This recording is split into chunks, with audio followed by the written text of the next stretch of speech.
Olá, pessoal. Boa tarde, tudo bem? Então, hoje nós vamos com a nossa aula de História. Nós vamos seguir o nosso livro Trilhos, mas eu também trouxe uma atividade um pouquinho diferente, uma apresentação, onde a gente pode entender um pouquinho a nossa história, a história da nossa cidade. Eu não sou paulistana, eu nasci no Rio Grande do Sul, mas eu adotei essa cidade muito cedo, então ela também é um pouco minha. Então, antes de a gente abrir o livro, na página 170, vamos olhar um pouquinho o que eu tenho aqui para vocês. Ó. Nós temos uma imagem da nossa cidade, né, do município de São Paulo, um dos maiores municípios do Brasil, né? Está entre a quarta e a quinta cidade do mundo em população, então é uma cidade gigantesca. No último censo, nós estamos aí com quase 12 milhões de pessoas. Isso é muito mais que a população de muitos países. Né? Então, essa aqui é uma tomada fantástica da cidade, né, da Avenida Paulista. Sempre foi assim, não é? Nós temos aqui uma outra imagem da... Uma outra imagem da cidade que já não vemos os prédios, né? Já não vemos os... Deixa eu ver de onde é. Mas nós vemos ali as montanhas, ó, que estão circundando a cidade. São Paulo está num planalto, quer dizer, está num lugar mais alto que o nível do mar, mas é mais ou menos plano, mas tem algumas montanhas. A cidade fez esse ano 466 anos de existência. É novinha, em termos históricos.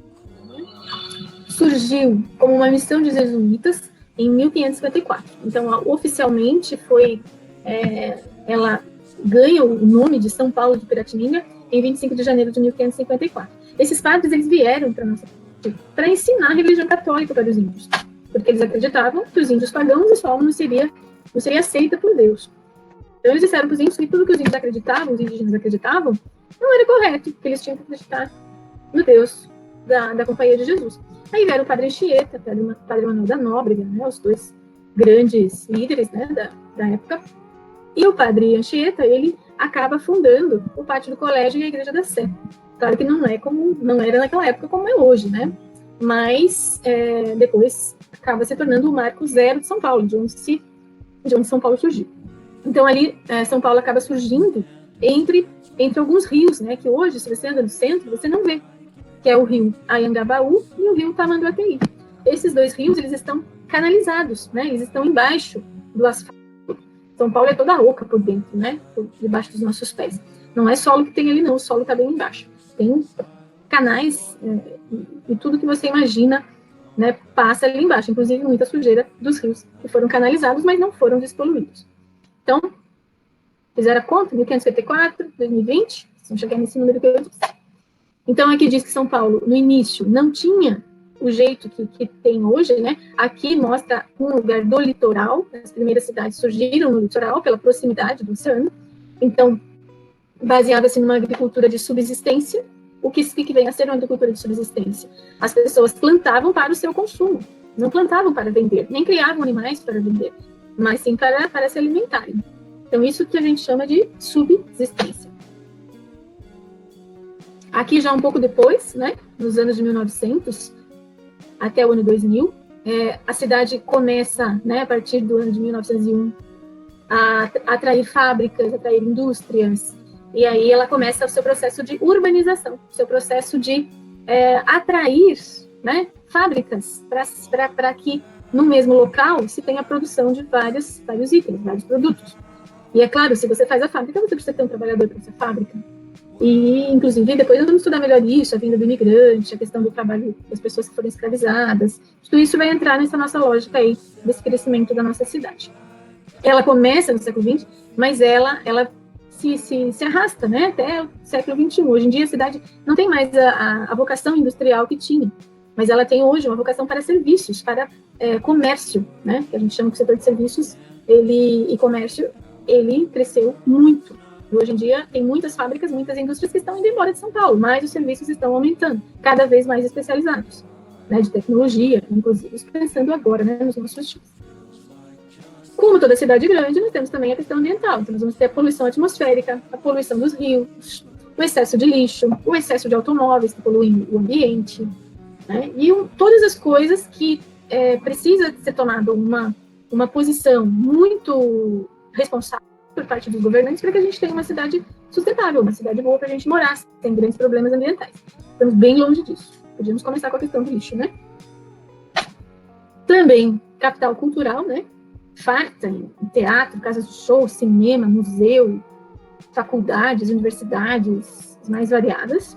Aqui algumas imagens da cidade, aqui a Praça da Sé, a Ponte Estaiada, aqui uma visão geral, aqui o MASP, o Parque do Ibirapuera, aqui ó, a Marginal Tietê, não, está Pinheiros, Marginal Pinheiros, os prédios, né, de escritórios que tem ali são realmente magníficos.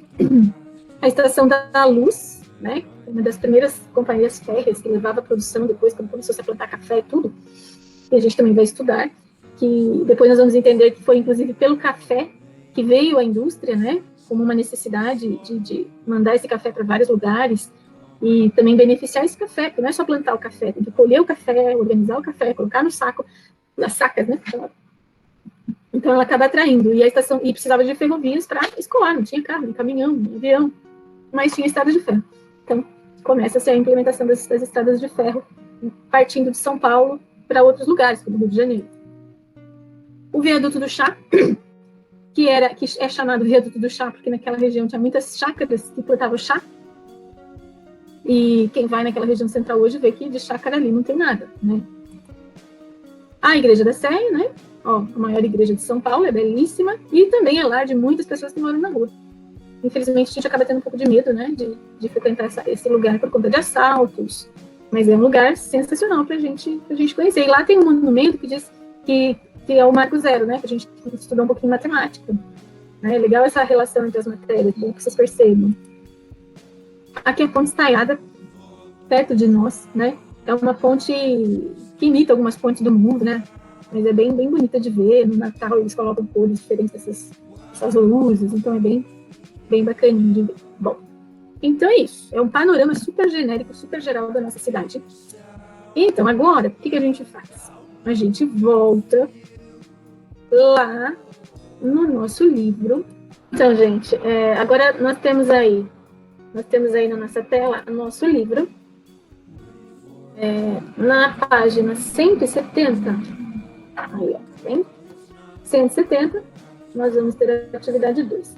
Como a nossa lição de História e Geografia é muito pequenininha, então uma semana nós faremos História, uma semana faremos Geografia, e quando isso estiver acontecendo, não vou fazer aula de Matemática. Senão vai ficar muito pesado, e depois acaba acontecendo aquele negócio da turminha não me entregar a lição, né? Não adianta muita coisa. Então, vamos de História. Depois vamos de Geografia, e a aula de Matemática fica na quinta-feira, tá? E aí, na terça, quando tiver, talvez eu coloque algum desafio matemático, alguma coisa, eu vou ver, tá? Então, vamos pro livro? Todo mundo já abriu o seu livro, na página 170. Então, ó, coloquem a data bem aqui nessa página, ó. A data bem aqui. Então, ele traz aqui alguns conhecimentos que não dão conta da história. A cidade de São Paulo foi fundada em 1554, mas o nosso livro não traz isso, né? Esse contexto histórico que eu coloquei antes naquela nossa apresentação. Mas vamos fazer uma leitura juntos? Olha só. Você já deve ter percebido que a cidade de São Paulo é muito diversa. Quer dizer, tem muita coisa nela. Nela estão representadas diversas culturas e formas de viver. Isso não é de se estranhar, uma vez que mais de 12 milhões de pessoas, o livro está sendo bem errado, que no último censo não foram confirmados 12 milhões. Está muito perto de 12 milhões, mas ainda não 12 milhões. Vivem nos 1.521 quilômetros quadrados da área da capital do estado de São Paulo. Essa fascinante cidade abriga pessoas vindas do mundo inteiro, do Brasil inteiro também. Eu, por exemplo, não sou de São Paulo, eu sou do Rio Grande do Sul. Então, aqui você pode encontrar pessoas da Bolívia, eles citam os bolivianos, mas tem pessoas do mundo inteiro em São Paulo. Olha lá, 25 mil chineses, 14 mil haitianos, dentre outros. Ele cita chineses e haitianos e bolivianos, não sei porquê, mas a cidade de São Paulo, não só a cidade de São Paulo, a maioria das cidades brasileiras, né, recebeu influência de várias pessoas.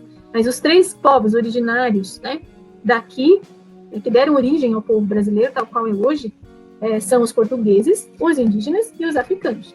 Esses são os três grandes povos que deram origem ao povo brasileiro. Só que em alguns lugares, São Paulo é um desses lugares, recebeu muitos imigrantes de outros lugares. Então, nós recebemos italianos, recebemos japoneses, né? A imigração japonesa foi muito grande, judeus, pessoal dos mais variados lugares da Europa, Então, realmente, São Paulo, a gente pode dizer que é um grande mosaico de culturas, que deu origem à cidade que a gente tem hoje, né? Aqui ele diz que os povos originários também resistem por aqui, que são os indígenas, em aldeias do Pico do Jaraguá e no extremo sul de São Paulo, em Parelheiros, que não é longe de nós, né? É a aldeia Tenondeporã, se não me engano. É um grupo guarani. Interessantíssimo de estudar, depois nós podemos voltar neles com mais calma, é legal conversar sobre isso. Uma cidade assim, tão grande, apresenta diversos números, né? Números impressionantes. Aqui é uma foto do MASP, né? Do Museu de Arte de São Paulo. Cerca de 3,7 milhões de pessoas são transportadas diariamente pelos trens do metrô. Se essas pessoas todas morassem em uma única cidade, ela seria a terceira maior do Brasil. Só aqueles que são transportados no metrô. Além disso, aqui são produzidas cerca de 1 milhão de pizzas e 10 milhões de pãezinhos por dia. Gostaria que pudesse alimentar todo mundo que está com fome, né? Essas coisas. Mas não é assim.